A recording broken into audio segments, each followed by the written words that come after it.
लाहौर इंतजामिया की फी घंटा पार्किंग फीस लेने की तैयारी। टीपा ने बहाना ट्रैफिक कंट्रोल का बनाया है। नई पार्किंग फीस के बाद लोग सड़कों पर गाड़ियां खड़ी करेंगे। बेहंगम ट्रैफिक पर काबू पाने के नाम पर कमाई का नया तरीका। टीपा की ट्रैफिक कंट्रोल करने के लिए पार्किंग फीस फी घंटा लेने की तजवीज़। टीपा की पार्किंग फीस बढ़ाने की भी तजवीज़। शहरी भारी पार्किंग फीसों से पहले ही परेशान हैं। Central Lahore business hub markets में फी घंटा पार्किंग फीस वसूल की जाएगी। टीपा ने बेहंगम ट्रैफिक पर काबू पाने के लिए सिफारिशात भेज दी हैं। इसी हवाले से मजीद तफसीलात जान लेते हैं। अली रामे हमारे साथ मौजूद हैं। अली, बताइएगा क्या सिफारिशात दी गई हैं? देखा होगा कि शहर में ट्रैफिक के मसाइल जो है वो बहुत ज्यादा बढ़ते जा रहे हैं और इसके लिए ट्रैफिक की रवानी को बरकरार रखने के लिए आए रोज प्लानिंग की जाती है टीपा की तरफ से, ट्रांसपोर्ट डिपार्टमेंट की तरफ से, कि सड़कों का ऑडिट करवाया जाए, कहाँ कहाँ पे गलती है उसको दूर किया जाए ताकि जो ट्रैफिक है उसमें बहाली जो है वो चलती रहे, वो रुके ना ट्रैफिक। अब इसके लिए क्योंकि सेंट्रल लाहौर के अंदर ट्रैफिक का दबाव बहुत ज्यादा होता है, वहाँ पे क्योंकि लोग पार्किंग करके अशिया की खरीदारी के लिए जाते हैं। अब इसके लिए गुज़श्ता रोज वज़ीर आला पंजाब के मशीर डॉक्टर सलमान शाह की सरबराही में एक आला सतही इजलास हुआ। उस इजलास में ब्रीफिंग दी गई थी टीपा की जानिब से और LDA की जानिब से। तो टीपा के हुकाम ने कहा कि जो मुख्तलिफ जगह पे सेंट्रल लाहौर है, वहाँ पे मार्केट है, कमर्शियल एरिया है, तो वहाँ पर जो पार्किंग के चार्जेस हैं वो फी घंटा के हिसाब से उनसे चार्ज किए जाएं और ये प्रपोजल उनकी तरफ से दी गई। अब इसका मकसद सिर्फ ये है कि सेंट्रल लाहौर के अंदर जो पार्किंग है उसके दबाव को कम करना, लेकिन ये अमूमन तौर पर बोझ तो आम शहरियों के ऊपर होगा, क्योंकि आम शहरी वहाँ पर जाते हैं चीज़ों की खरीदारी के लिए, तो उनसे फी घंटा के हिसाब से चार्जिंग जो है वो चार्जेस वसूल किए जाएंगे। और साथ उन्होंने ये भी कहा कि तजावुज़ात खत्म किए जाएं और जो पार्किंग के हवाले से मुख्तलिफ जो फीसें हैं वो भी बढ़ाई जाएं ताकि लोग ज़्यादा से ज़्यादा गाड़ियाँ जो है वो शहर के अंदर पार्क मत करें, पब्लिक ट्रांसपोर्ट का ज़्यादा इस्तेमाल करें। तो ये उनकी तरफ से तजवीज़ थी। तो ये बात भी ठीक है कि शहरियों से पहले क्योंकि महंगाई की पसी में वो पिस रहे हैं महंगाई की चक्की में, तो उन पर एक और बोझ डालकर ये पैसे जो है उनसे वसूल करने की प्लानिंग की जा रही है। हालांकि जो प्लान बेसिकली ये था कि शहर के अंदर पार्किंग प्लाजा ज्यादा से ज्यादा बनाए जाए, तो उन पर तो गवर्नमेंट ऑफ पंजाब तरजीह नहीं दे रही, तो पार्किंग प्लाजा बनाने की बजाय शहरियों के ऊपर उल्टा बोझ जो है वो डालने की तैयारी की जा रही है। जी अच्छा अली, हमने नॉर्मली देखा है कि जब पार्किंग फीस जो पहले थी उसी में ही लोग उसको भी पैसे बचाने के लिए सड़कों पर गाड़ियां लगा लेते हैं। अब चूंकि पार्किंग फीस फी घंटा के हिसाब से वसूल की जाएगी तो लोगों की एक कसीर तादाद सड़कों पर गाड़ियां लगाना शुरू कर देगी, तो तजावुज़ात का खात्मा कैसे होगा इससे? देखें, इनकी तरफ से जो टीपा की तरफ से ये भी यही कहा गया कि गाड़ियां जो है वो ज्यादातर मेन सड़कों के ऊपर उनकी जो येलो लाइन है उसके अंदर गाड़ियां खड़ी की होती हैं, लिहाजा उसको भी खत्म किया जाना है क्योंकि वो सबसे बड़ी इंक्रोचमेंट है।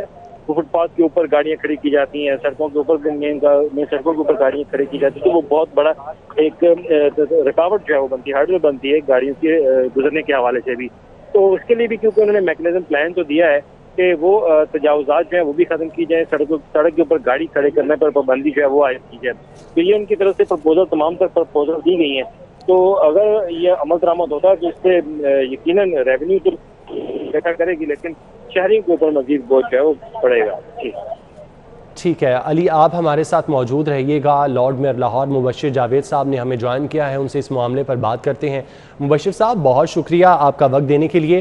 टीपा की जानिब से पार्किंग फ़ीस बढ़ाने की तजवीज़ दी गई है और फ़ी घंटा के हिसाब से जो चार्जेस हैं वो वसूल किए जाएंगे, इस हवाले से ये तजवीज़ दी गई है। आप क्या कहेंगे इस पर?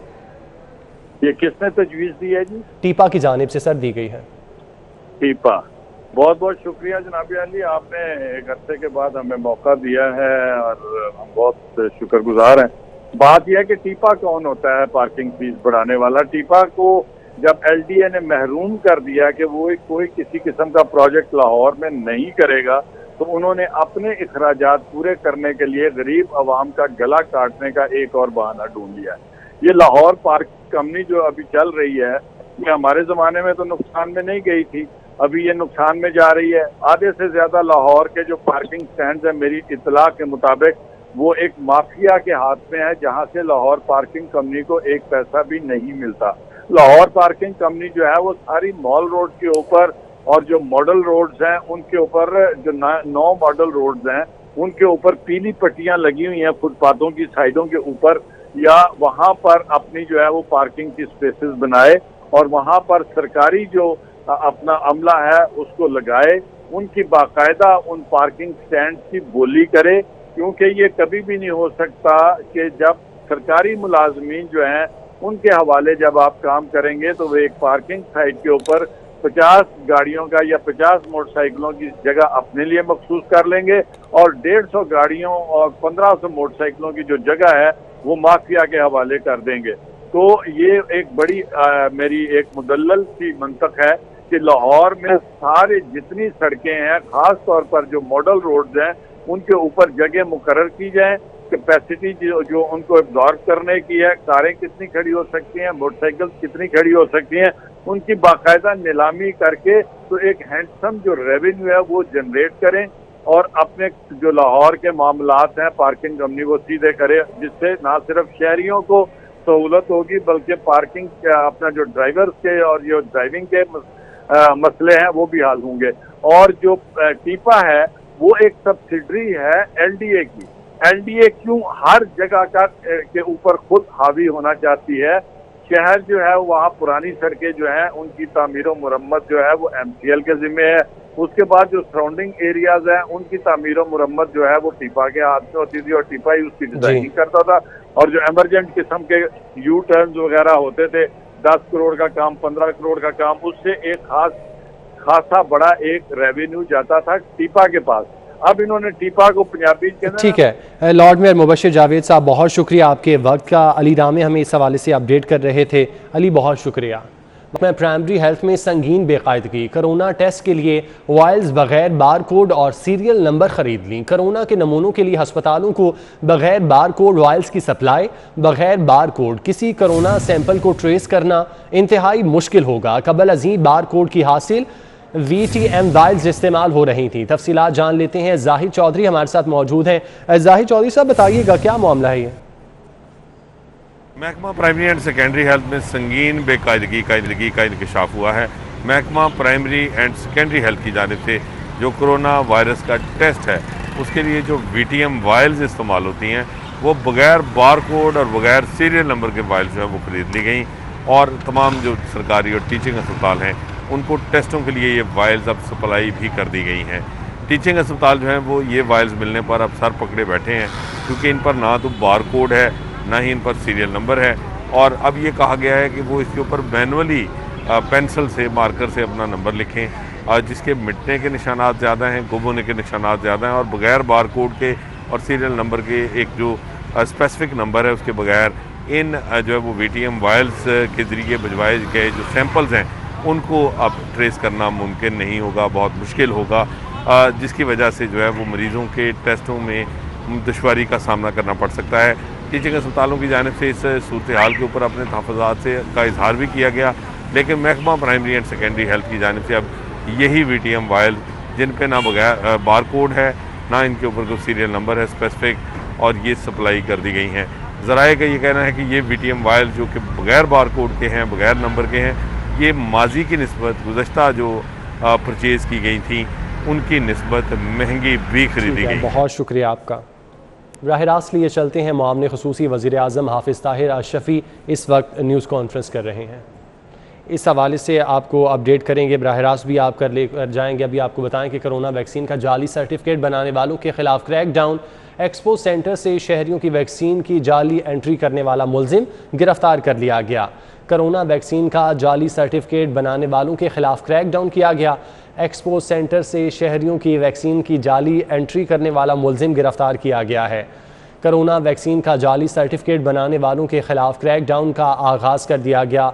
एक्सपो सेंटर से शहरियों की वैक्सीन की जाली एंट्री करने वाला मुलजिम गिरफ्तार किया गया है।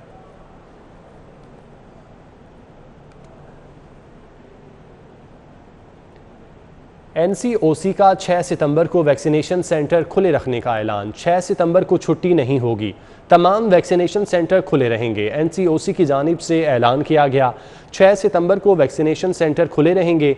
6 सितंबर को छुट्टी नहीं होगी, तमाम वैक्सीनेशन खुले रहेंगे। NCOC की जानिब से ये ऐलान किया गया है।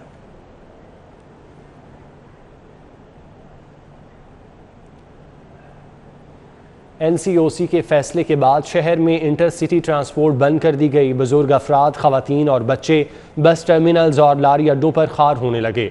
हुकूमत को अचानक पब्लिक ट्रांसपोर्ट बंद नहीं करनी चाहिए, मुसाफिरों की जानिब से दुहाई दी जा रही है। तफसीलात जानते हैं, शहजाद खान हमारे साथ मौजूद हैं। शहजाद, बताइएगा।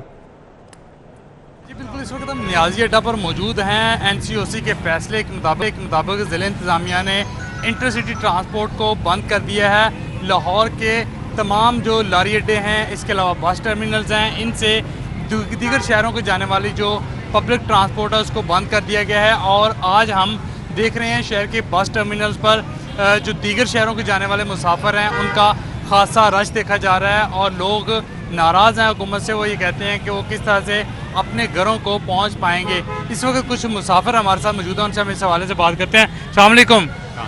कहाँ जाना है आपने? मैंने टोबा टैक्सिंग जाना है जी। अच्छा, गाड़ी नहीं मिल रही आपको? गाड़ी नहीं मिल रही है जी। दो लोकल पे जाते हैं तो 2000-2500 रुपया किराया मांग रहे हैं और बहुत मुश्किलात पड़ी हुई है। तो इससे तो बेहतर पहले वाली हुकूमत ठीक थी। अब ये जो है आपने कहाँ जाना है? अस्सलाम वालेकुम जी, अस्सी टोबा टैक्सी में जाना है जी। आपने कहाँ जाना है? मैंने मियाँ वाली जाना है, मियाँ वाली में। अच्छा, मियाँ वाली जाना है। तो आपको भी ट्रांसपोर्ट नहीं मिली? जी नहीं मिल रही, मुझे भी नहीं मिल रही। आपको भी नहीं मिली, बिल्कुल। और कुछ और पैसेंजर भी? अस्सलाम वालेकुम जी।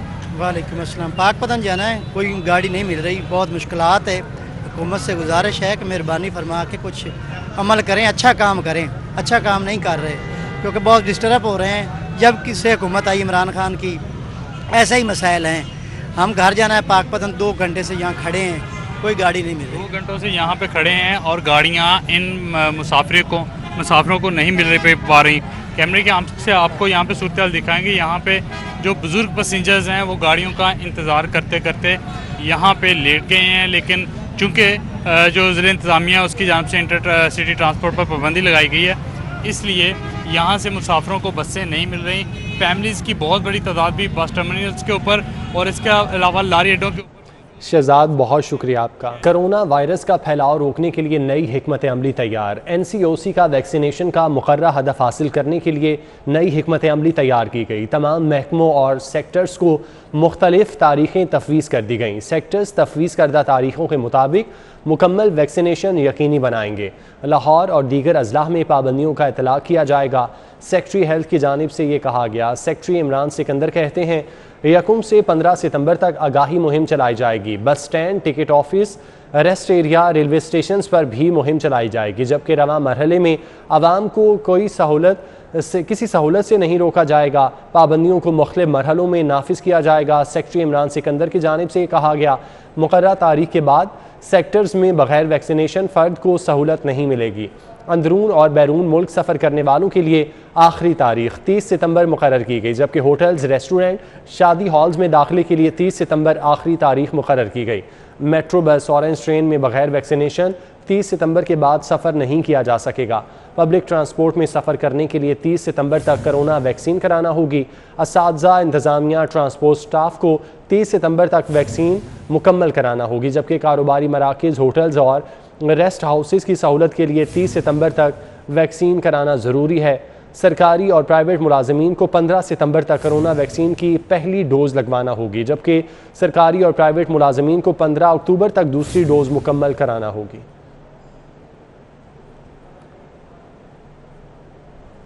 महकमा स्पोर्ट्स ने लाहौर में खेलों के 2 नए मंसूबे तैयार कर लिए। हल्लोकी के मकाम पर घुड़सवारी और पोलो ग्राउंड बनाया जाएगा। मंसूबे पर 50 करोड़ लागत आएगी। सेक्रेटरी स्पोर्ट फवाद हाशिम रब्बानी की जानिब से यह बताया गया। मराका के मकाम पर मुख्तलिफ खेलों के लिए स्पोर्ट्स ग्राउंड बनाए जाएंगे। तफसीलात कैसर खोखर से जान लेते हैं। जी कैसर। के मकाम पर महकमा स्पोर्ट्स ने प्लान तैयार किया है कि घुड़सवारी और पोलो का जो ग्राउंड बनाया जाएगा और ये जदीद और इंटरनेशनल लेवल का ग्राउंड होगा। इस पर 50 करोड़ रुपए लागत आएगी। जबकि जो मराका के मकाम पर जो है मल्टीपर्पज प्ले ग्राउंड बनाया जाएगा, जिसमें फुटबॉल, क्रिकेट, हॉकी, मुख्तलिफ जो खेले हैं उनके ग्राउंड होंगे। और ये 200 कनाल पर जो जगह है वो मुश्तमिल होंगे दोनों ग्राउंड जो है। और इन पर टोटल जो है 65 करोड़ रुपए लागत आएगी। सेक्रेटरी स्पोर्ट्स फवाद हाशिम रब्बानी ने इस मनसूबे की तस्दीक की है और उन्होंने कहा कि मराका और हल्लोकी के मकाम पर ये 2 नए प्रोजेक्ट जो है महकमा स्पोर्ट्स तमीर कर रहा है। इस सिलसिले में जो लिक्विडेशन बोर्ड है उससे जगह मांग ली गई है, क्योंकि ये जगह लिक्विडेशन बोर्ड की है, उसको चिट्ठी लिखी गई है और जैसे जगह का इंतकाल हो जाएगा महकमा स्पोर्ट्स के नाम पर ये प्रोजेक्ट शुरू कर दिया जाएगा। ये प्रोजेक्ट शुरू कर दिया जाएगा। कैसर, बहुत शुक्रिया, आप हमें तफसीलात से आगाह कर रहे थे। मराका के मकाम पर मुख्तलिफ खेलों के लिए स्पोर्ट्स ग्राउंड बनाए जाएंगे, जबकि स्पोर्ट्स ग्राउंड में हॉकी, फुटबॉल, क्रिकेट और दीगर खेलें होंगी। स्पोर्ट्स ग्राउंड पर 15 करोड़ लागत आएगी। सेक्रेटरी स्पोर्ट्स की जानिब से ये बताया गया है। अहम खबरें आपने जानी। न्यूज़ स्टूडियो से फिल वक्त इतना ही। अगर आप जानना चाहते हैं किसी भी खबर की तफसील तो विजिट कीजिए हमारी वेबसाइट city42.tv। अभी एक ब्रेक, जिसके बाद वापस आएंगे 4 बजे की हेडलाइंस के साथ। आप देखते रहिए City 42 और रहिए शहर की हर खबर से बाखबर।